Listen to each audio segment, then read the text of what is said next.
नमस्कार। आज बात करते हैं फाइनेंस के भविष्य की। एक ऐसी दुनिया की जहां हमारी पुरानी बैंकिंग और एकदम नई क्रिप्टो टेक्नोलॉजी एक साथ आ रही हैं।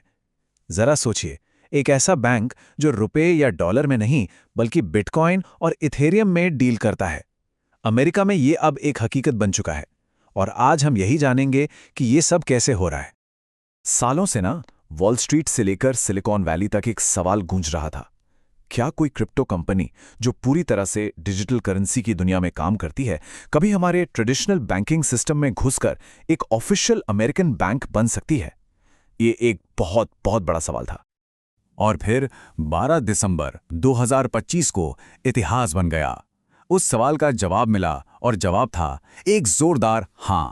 ये वो दिन था जब क्रिप्टो ने सिर्फ बैंकिंग की दुनिया का दरवाजा नहीं खटखटाया, बल्कि उसे तोड़कर मेन स्ट्रीम में एंट्री ले ली। तो इस ऐतिहासिक मंजूरी के पीछे की कहानी क्या है? ये सिर्फ एक हेडलाइन तो है नहीं। चलिए इसकी गहराई में उतरते हैं और समझते हैं कि ये क्रिप्टो और ट्रेडिशनल फाइनेंस दोनों के लिए इतना बड़ा मील का पत्थर क्यों है। देखिए, ये जो मंजूरी है ना, ये कोई छोटी मोटी एजेंसी से नहीं आई है। ये दी है office of the controller of the currency यानी ओसीसी ने। ये वही फेडरल एजेंसी है जो अमेरिका के बड़े बड़े नेशनल बैंकों को रेगुलेट करती है। तो जब ओसीसी किसी चीज को हरी झंडी दिखाता है, तो समझ लीजिए कि वो चीज बिल्कुल असली है। ये एक तरह से सबसे बड़ी कानूनी मोहर है।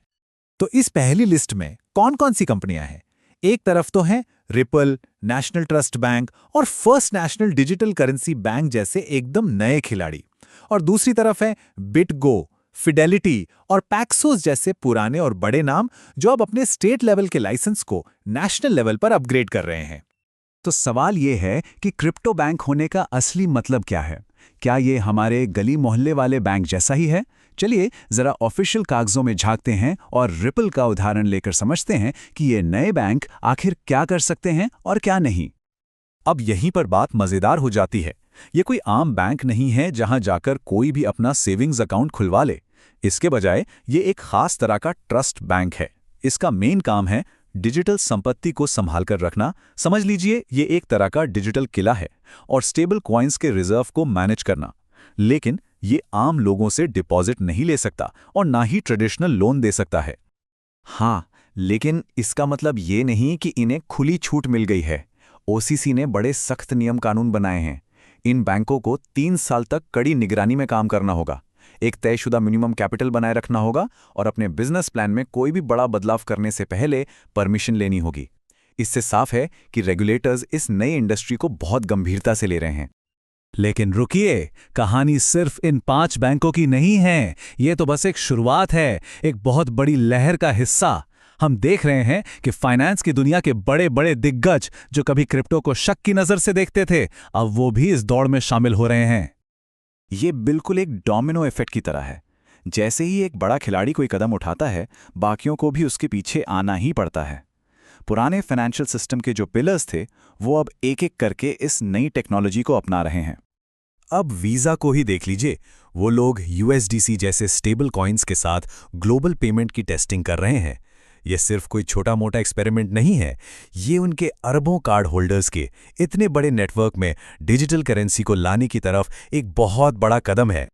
और मास्टरकार्ड कहाँ पीछे रहने वाला था? उन्होंने तो चेन लिंक के साथ पार्टनरशिप कर ली है ताकि अपने 3 अरब से ज्यादा यूजर्स को सीधा ब्लॉकचेन से जोड़ सकें। जरा सोचिए, 3 अरब लोग, ये तो पूरा गेम ही बदल देगा। और शायद सबसे चौंकाने वाली बात, स्विफ्ट, जो दशकों से इंटरनेशनल बैंकिंग की दुनिया का बेताज बादशाह रहा है, वो भी अब अपना खुद का ब्लॉकचेन लेजर लॉन्च कर रहा है। जब पुराने सिस्टम का सबसे बड़ा सिंबल ही इस टेक्नोलॉजी को अपना ले, तो समझ जाइए कि बदलाव असली है और अब ये रुकने वाला नहीं है। तो सवाल ये उठता है कि ये सब हो क्यों रहा है और अचानक अभी ही क्यों? इस इतने बड़े बदलाव के पीछे की वजह क्या है?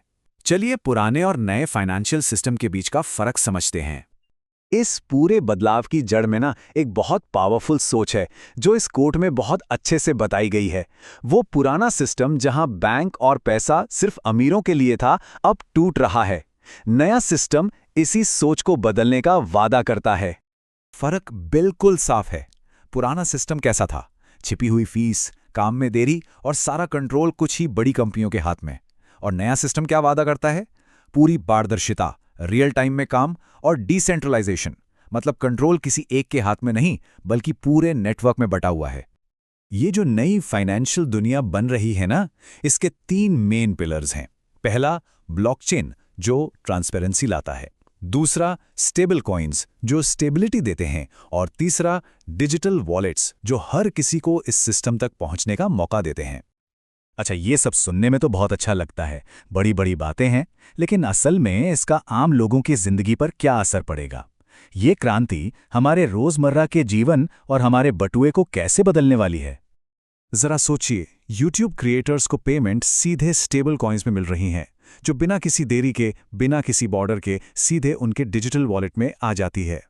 ये कोई दूर का सपना नहीं है।